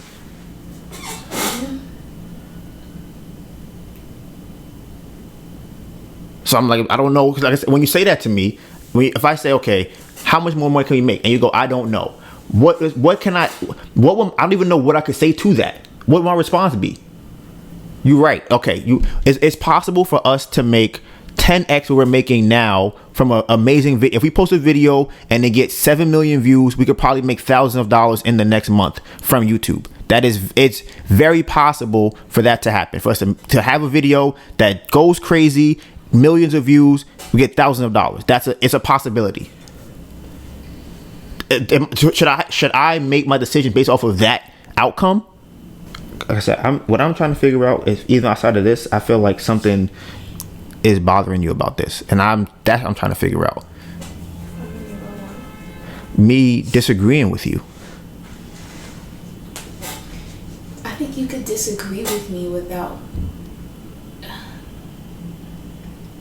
completely discrediting what I think. But like you said to you, that's having a conversation. So, because to me, it's like I come off like I don't know what I'm talking about. Maybe I don't, so maybe I shouldn't say anything. I can't prove it to you. So why are you attached to that? Attached to what? Not being able to prove it to me. If you don't know, you don't know. Then it's like, I don't know. If you asked me was dinosaurs before, I'd be like, I think so from what we see. I don't know. Actually, what? If we had dinosaurs back in the day, like if you ask something that I can't prove, I have no idea how to prove we had dinosaurs. I know we have museums with bones. I know I've seen movies about it. This is my experience that I've had of if they exist or not. That's what I have. If you came to me and said, well, did you know about X, Y, and Z? I would go, I didn't even know that. Or if you said to me, Donovan, there are no museums with bones, I'd be like, well, I've seen bones in museums. Donovan, they're all fake. I'd be like, damn, that's crazy. I didn't know. I don't think they're fake. But it's like that.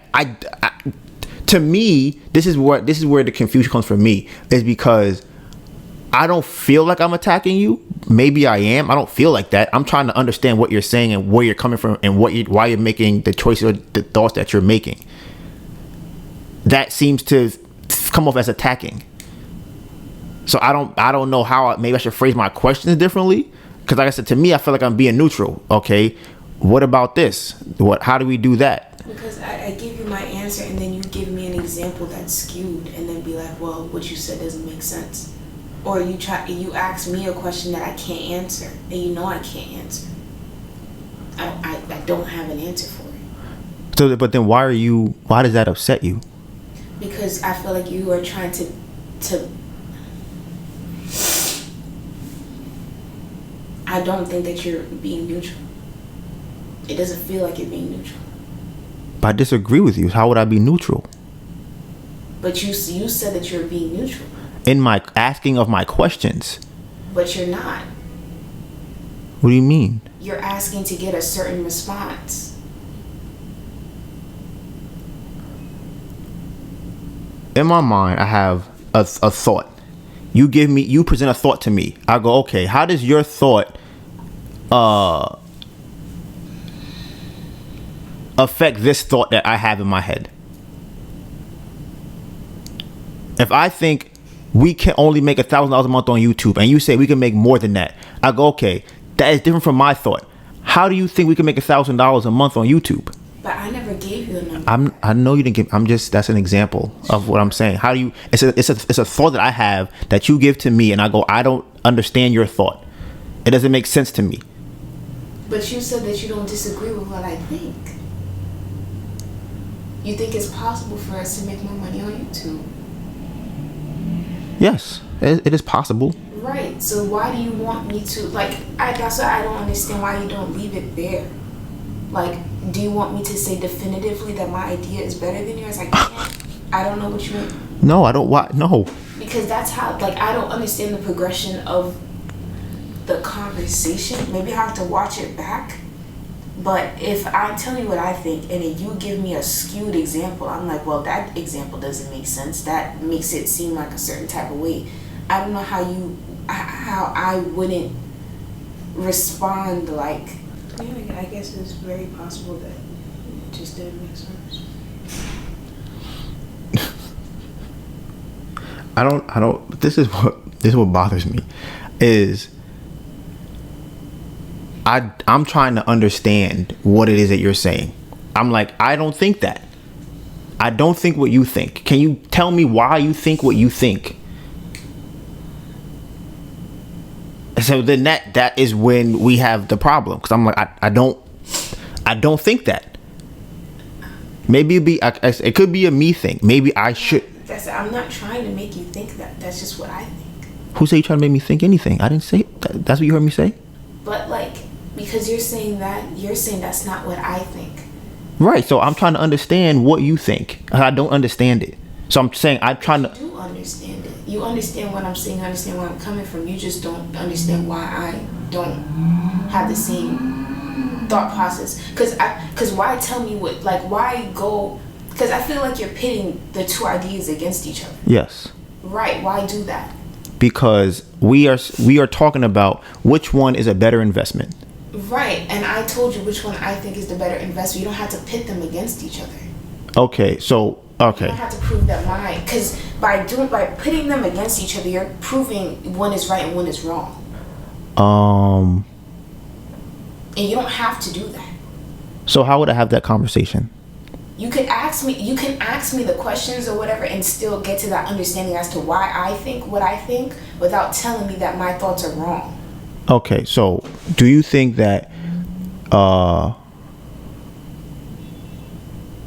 putting more money into the candles is a better investment than into YouTube?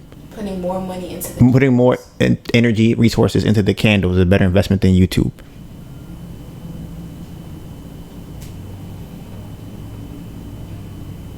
Putting more energy and resources into the candles is a better investment. I'm asking, yes. Is that what you think? I think YouTube is a better investment. So you're saying yes? Yeah, you agree with that? Yeah. We're saying the same thing, right? Like you. I think that YouTube is a better investment than the candles. That's what I'm saying. Okay, so I'm saying that I think the candles are a better investment than the YouTube. Right, and you can say why, and I say why, and that's that. Okay. So you're saying okay. So I shouldn't ask you. Okay. It's not that you shouldn't ask me. I don't know why you're pitting those ideas against each other. Because we can brainstorm and say I think this and I think that without saying one is wrong and one is not wrong. Or because that's what I don't understand. That's what I don't understand with what you're saying, because I feel like you want it to come out you want the resolution for the conversation would be that one is right and one is wrong. Is that what you're looking for? Not really. I'm weighing the thoughts against each other. Just like, okay, why do you think this? Because I'm like, I could be wrong also. You could be, what you're saying is that you think that YouTube is a better investment. I'm not right. I could be wrong in my thoughts. But you don't approach it like that. No. I think you're taking it as I am wrong. What I'm saying is that. No, but you don't approach it like you could be wrong either. But that's me asking questions. If I didn't think you were right, I wouldn't even ask you anything. What?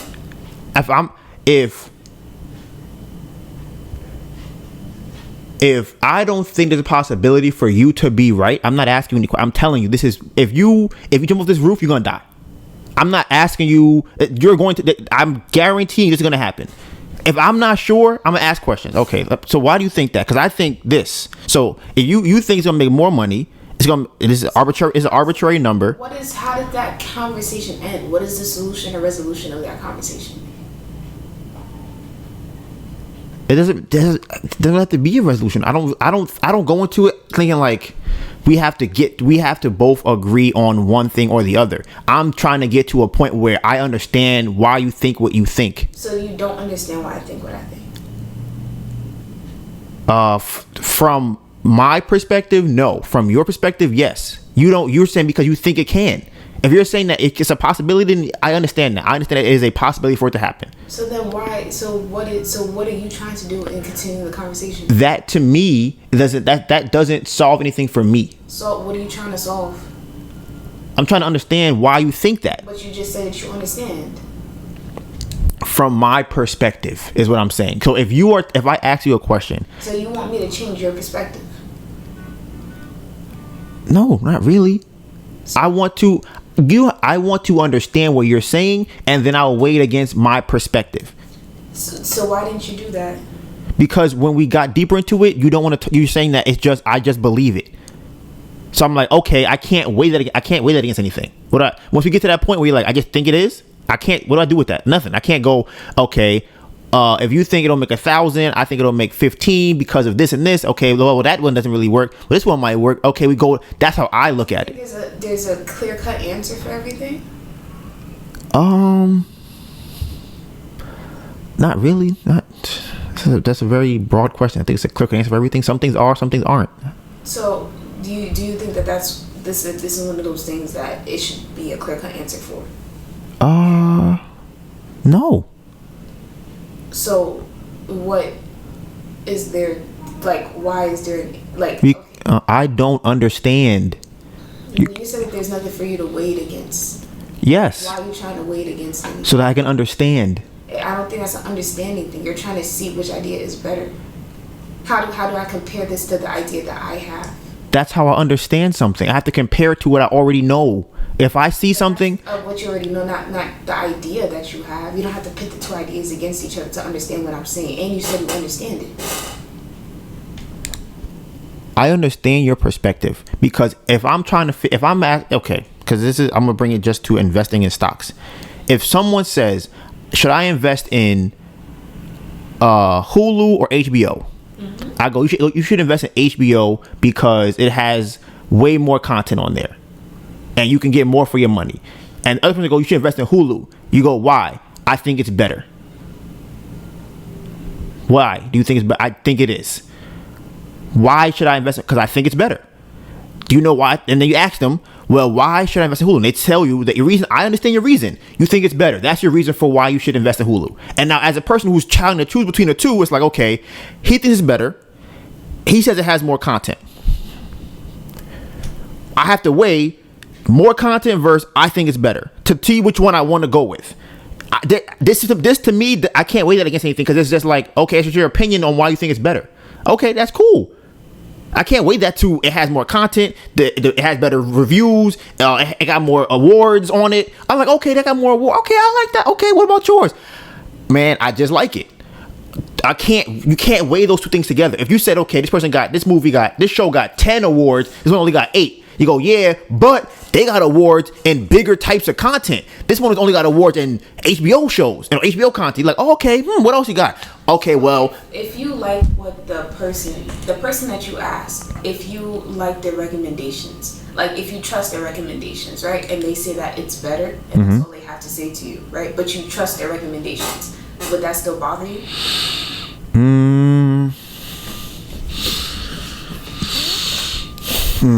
Probably. I don't know if it would bother me. It would be hard for me to make a decision based off of that. They would have to have a track record of suggesting things that they say that they like, and I choose, and I go, okay, I like that. Mm-hmm. That would be the only way that somebody could just say, I like that, and I go, okay, well, if he likes it, because at that point, it's like, why am I even asking anybody else? It's just like, if you say this is the right thing, and this is the better show to watch, I'm watching that one because you said it's the one to watch. That only comes from a track record of show watching or recommendations. So that means for in this scenario, you'd have to have everything that you suggested would have to, or that you felt was right, would have to be right. And I'll go, well, if you think it's right, That's what we doing. 100%. We going with that. But there are scenarios in which that would be a answer that would suffice.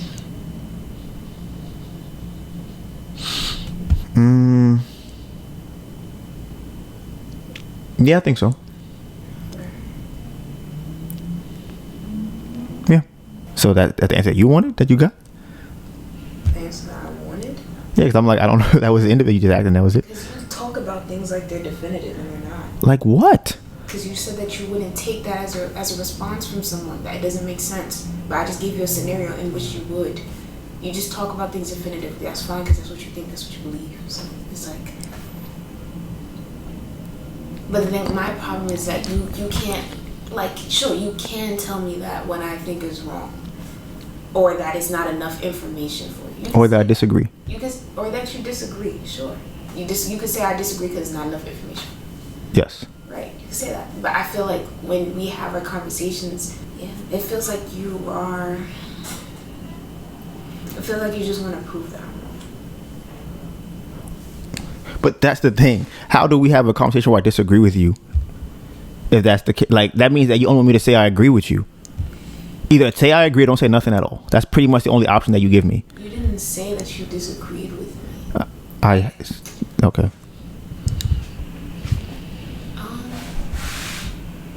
I really don't see any other option. I feel like if we had these conversations, anything that is not me saying I agree or saying anything, those are my only options. Agree with me or say nothing. Don't ask me about what I think. I thought you were just asking me for my opinion on why I think that. I didn't expect you to pit the two ideas against each other. And we both cannot definitively say which one is better. But I'm not upset. Because I'm not...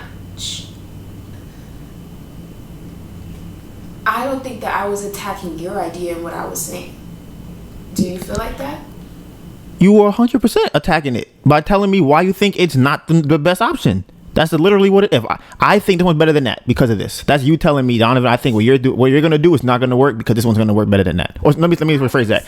Let me rephrase that. Let me rephrase that. I think that this is going to work better than that one. Not that it's not going to work. I think that my idea is going to work better than your idea.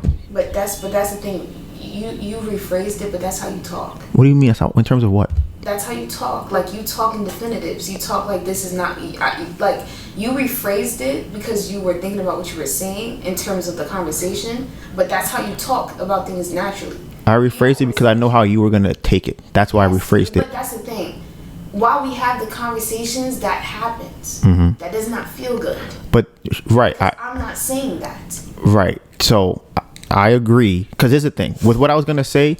Yeah, I think it would hurt your feelings, and that's why I rephrased it, because I'm like, I don't want to offend you because I know that may offend you, so I rephrased it. I don't think that it's offensive, but I think that it would offend you. If I told somebody else that, I don't think they would have the response that you have. It's like if somebody's sensitive to something, you treat them differently with that particular thing. So you feel like I'm being overly sensitive to the conversation that we're having? From my standards, yes. But my thing is, because I'm trying to understand, and that is making you upset. So I'm like, I'm not attacking you. I'm not name calling. I'm not insulting you. I'm like, that. I don't understand what that means. How does that work? How do you think that? But you say that's the thing that you don't understand. Okay. You talk about things like they're preposterous, so that it doesn't make sense at all. But you understand them. You understand exactly what I'm saying and why I think what I think. You just don't think it's a better idea than yours. And that's fine for you to think that. But that's what I think is the best idea. But that's the conversation that we're having. But that doesn't mean that we have to choose which idea is best. That doesn't mean that I have to then say that, you know what, it doesn't matter what you say, because I still think, like, I can listen to what you think is the best route to take, and I can say what I think is the best route to take, and... We just leave it alone. Right. Right, that's what I said. Say nothing. That's the only option. Agree with you or say nothing. Okay, I think this. Melissa, you tell me yours. All right, we're done. We don't talk about it. We don't even discuss. We don't go deeper into it. We just go, I think YouTube is better because I think candles are better because we make more money per month. You say, I think YouTube makes more money per month. I go, okay. And that's it. We could do that. That means, like I said, that's a possibility. That doesn't really, to me, I don't like that kind of conversation. So that's my personal preference. We can definitely have that type of conversation where I think this, I think that. We don't talk about it. Don't go deeper into it.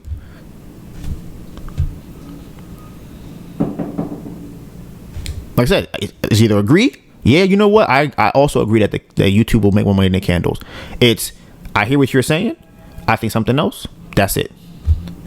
Then there's, you know what? Maybe that's what it is. I shouldn't go deeper into it. I should just disagree and not go into it. I think that's because I could also disagree. I think disagreeing would be fine. If I just said disagree and just move on. And then I think I could agree and disagree. I think I shouldn't go into it. I think that's the only one that seems like it would. I could probably change the conversation too, maybe, but I think that's the only one that seems like it would be problematic. What do you want me to say? Like, I want you to think about it from my perspective. If you're having a conversation, like, what would you say in that position? Because I can't say definitively that I'm wrong or that I'm right, and neither can you. I'm not. I don't want you to. So then what do you want me to do? I want you to tell me what you think. Right, but I tell you what I think, right? And then, like I said,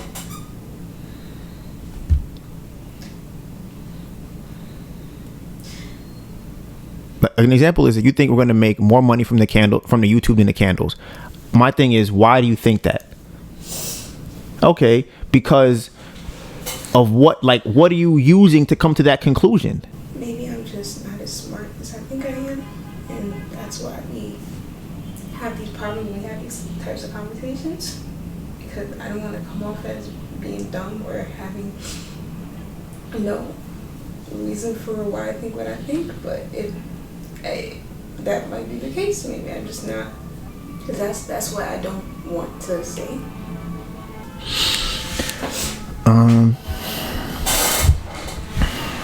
So this is my opinion on what you said. Yeah, this is my opinion on what you said. Smart people don't think they're smart. And I think that you feel like being wrong, or not saying you're wrong, but you feel like being wrong makes you dumb, or not understanding or not knowing something makes you dumb, when none of those are true. Because the smartest person you could think of in any scenario, in anything, will have conversations where they don't know something, no matter who the person is. Elon Musk, a scientist, a doctor, anybody that you consider to be smart doesn't know things. The people that struggle the most with that will be the people that think that they should be smart, and in turn usually don't look as smart. So was that offensive? It's not really about it being offensive. Oh, what is it about? That's what it is. That's my opinion on it. That's what I think. Like I said, I think that you try your hardest not to look dumb or stupid. That's why I think, like, you have this attachment to, like, I can't look like a certain kind of way. And I think when you have that, you're very, it's like not being malleable. It's like you are so stringent on this thing that you have no wiggle room. You're going to break whenever a situation like that happen, because you're trying so hard to be seen as a certain way. So at any point in time that you are not seen in the way you're trying to present, then it's like it's going to I believe that it'll make you feel like you're gonna break. Like I said, I don't think there was anything wrong with what I said. In terms of what? In terms of my idea that I had, but it felt like you wanted me to prove that it was right, and I can't prove that. And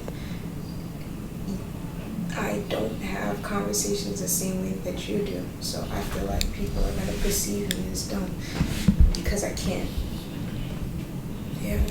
speak about the same way you do, and I always have conversations with you, so it's like I would just look dumb over and over and over again. So, okay, do you think I look dumb? With what? Anything. I think that you could be wrong sometimes, and that you speak about things with confidence. So I think people are less likely to think that you are dumb. But because I can't speak about things with the same amount of confidence as you do, or combat the same type of conversations, like it just comes off as I just don't know what I'm talking about over and over again. Okay. Do you think people think that I am dumb with the house? No. You don't think that? I would disagree with that also. Okay. I think there are several people who watch the videos and think that a lot of decisions I've made have been very dumb. I think when it comes to Turo, people, I think a lot of things I've done have been very dumb. And then you explain it, or you give an explanation that people would then see and be like, yeah, I don't know. I don't think he's dumb. I think it's just a mistake or a fluke. Okay. And that... I don't think that it gets attributed to you as a person. I think in these situations, when you have these conversations, it's like, oh, Melissa just consistently doesn't know what she's talking about. And that may be the case.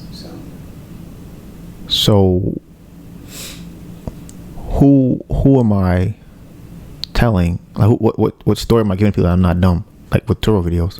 What do you mean? The people that watch the Turo videos comment very often how dumb I am. Often. And then you respond to them. I don't say I don't correct them.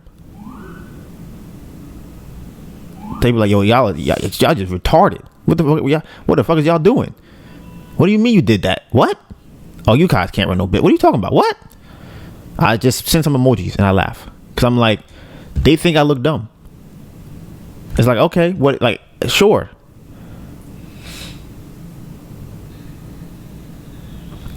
I think personally, this is what I think. And it is what it is. I don't really know if it's important or not, but I think that you are very hard on yourself, and I don't think you should be that hard on yourself.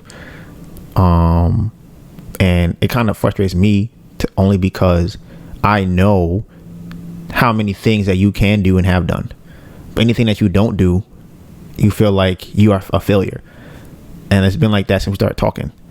Like before you started making food and sewing clothes and singing and everything else he was doing in the beginning when we first started talking, and learn how to post videos and make videos and record and everything else, you learn all those things, and then you just look at yourself like you can't do nothing. You can't with the candles. The candles are 100% your idea, and it's like, I don't know how you look like. You look at it like you. I don't know at what point do you feel like you can look at yourself and go, I've done this thing. I don't know what that level is for you. I don't know what that looks like. But that doesn't apply when we have these conversations. Well, it doesn't apply. It always applies. You're still the same person. Just because if I have a convo with you right now and you look stupid, did that change that you were smart about the candles? Does that change that? Are you now a dumb person because you look dumb this one time? If you trip and fall, you look dumb one time, does that make you now a dumb person? I feel like people are gonna watch and be like, she can't explain herself. Like it sucks a lot.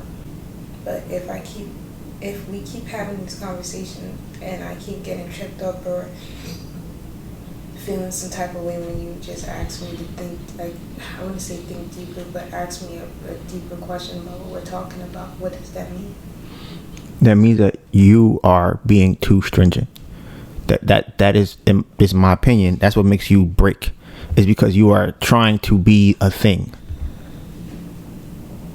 The ideas I give you are what I think. It's like that's what I think. I'm gonna say it with conviction because that's what I really think this, and this is why I think this. And it's like, so it's a strange thing because I feel like you will, I don't know, you try not to think deeply about the thing, but I don't know why. I don't know why. That's the feeling that I get. I feel like you don't want to think deeper about it because then you will be challenged on what you think, and you don't want that. So you just avoid that in its entirety, because if you don't have to think deeper about it, then you can't look bad because you're not being proven wrong for what you think.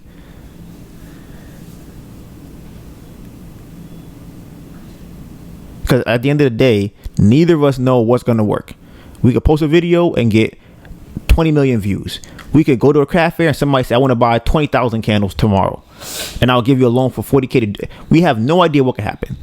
So that's why, to me, I get confused when you get upset by these conversations, because it's like having a convo about which anime is better or what sport is. It's like, it's not. It's a personal. We're just having a conversation. It's like, oh, I think this. Well, no, I think this is what I think, and that's it. To me, that's the end of it. But that could just be a personality thing, because I do remember a certain time I was arguing with Omar playing basketball. He thought we were like really fighting, but it's like that's just how it's like. Oh no, I'm better than no. That show sucks. No, your show sucks, and it's just like it's not a personal attack, and I don't think it is. But like I said, that's you saying that's not how you feel about it. I've never been good at those conversations. It's just not. Yeah, so like I said, that's why I think you're not good at it, because it's like you're attached to the thing.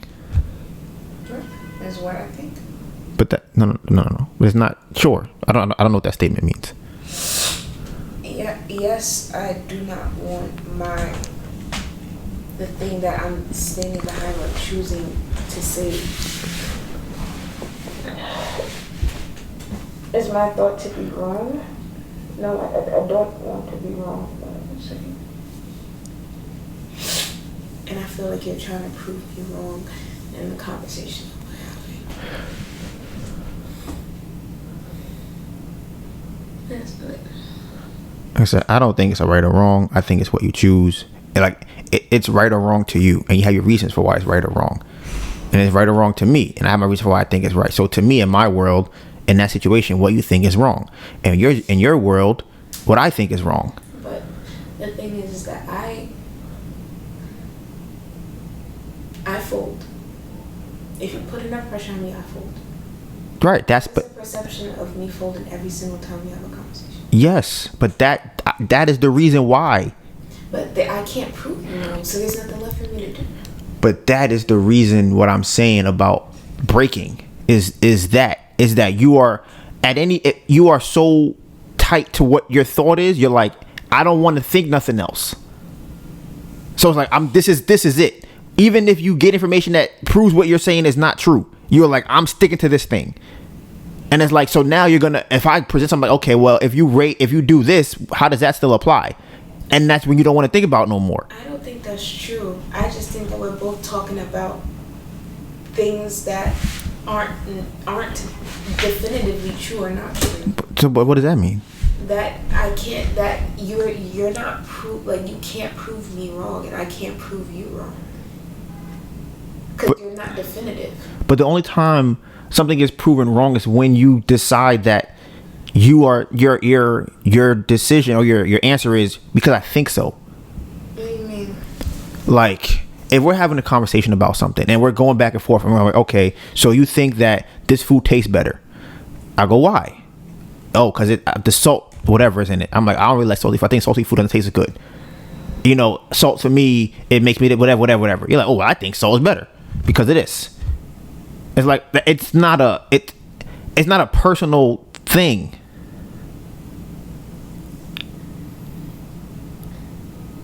If it's a one-off, but if consistently I'm folding and I'm saying that you're right all the time, it's just perceived that I don't know what I'm talking about.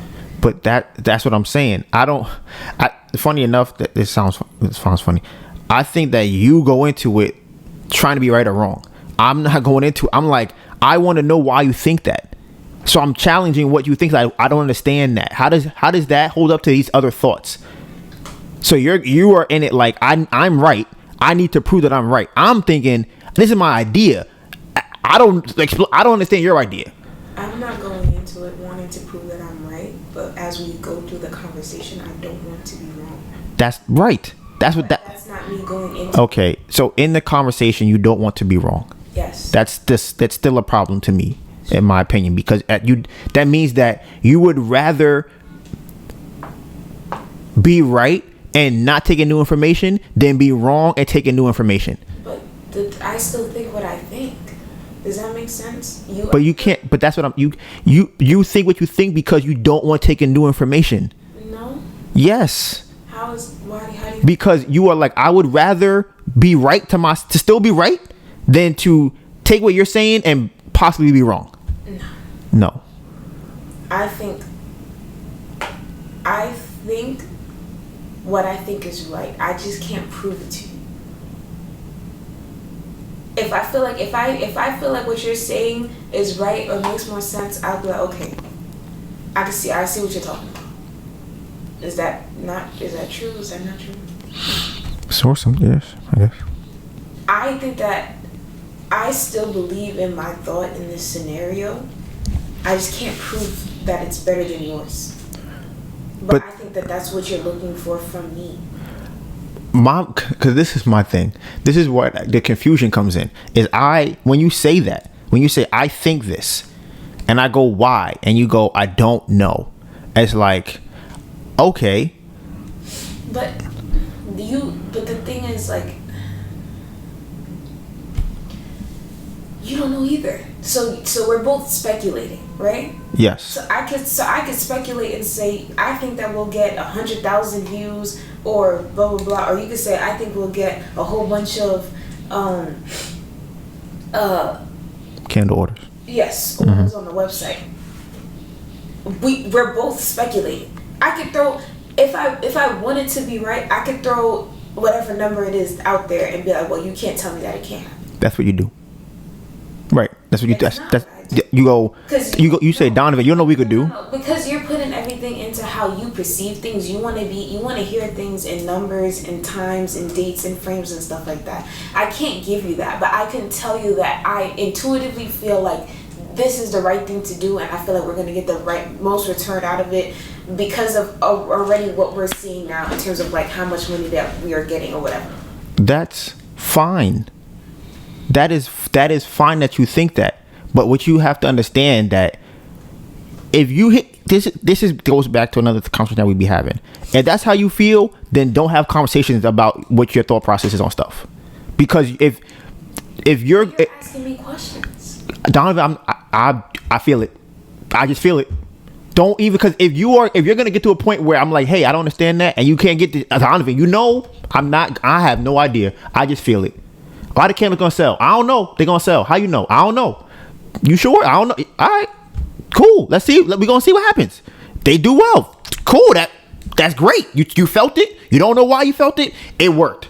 That's cool. But if I'm asking you questions and you have and you start giving me reasons, I'm like, okay, well then why do you think? Just say, Donovan, I don't have no idea. I just feel it. You ask me again, I'm just gonna tell you the same. I don't know. You gonna keep asking me, Donovan? I don't know. I don't know. The only time that will cause a problem is if you have to choose something. Because then, but this is the thing. With that thought process, if I'm the one that's making the decision, if you are correct, like this is the thing. The candles amongst some other stuff that you have done puts more in your boat where I'm like, all right, you feel like that? Cool. That's enough for me to do the thing because you feel like that. And I always say to you, how does that, just tell me how that feels to you. Does this feel right to you? Then we going with that. I just want to know how you feel about it. Do I do that? I don't, because I don't know. So I'm going to come to you and go, Melissa, look at this. Look at this. How did this look? This look pretty? No? I don't even know why. It don't look pretty to you. We're not using it. So I'm like, but then my issue is now, it's like, okay, you're going to give me a reason. I'm like, that don't really make sense. That don't make no sense to me. Well, Donovan's gonna work. Why? Because of this. I'm like, that don't sound right either. Fine. I will try to recognize when this is happening so that I can let you know that it's how I feel. Sure. Like I said, it's for me, because I usually make the last decision. It's difficult for me to have just, I think it's gonna work. I know. So so it's not a knock on you. It's for my job. It's now okay, because if something happens, the only information I had was you felt it. So if you feel it and it goes wrong, now I have to weigh your feelings right against your feelings wrong. So I'm like, okay, how do I know when she's really feeling the right thing this time? Listen, my track record is pretty good. It is, which is why we have the conversations. If you say to me, Donovan, this is what I think, even now with the conversations, I think that your argument is terrible. Okay, terrible argument. You know what's funny? I think you telling me I feel it is a better argument than it's terrible.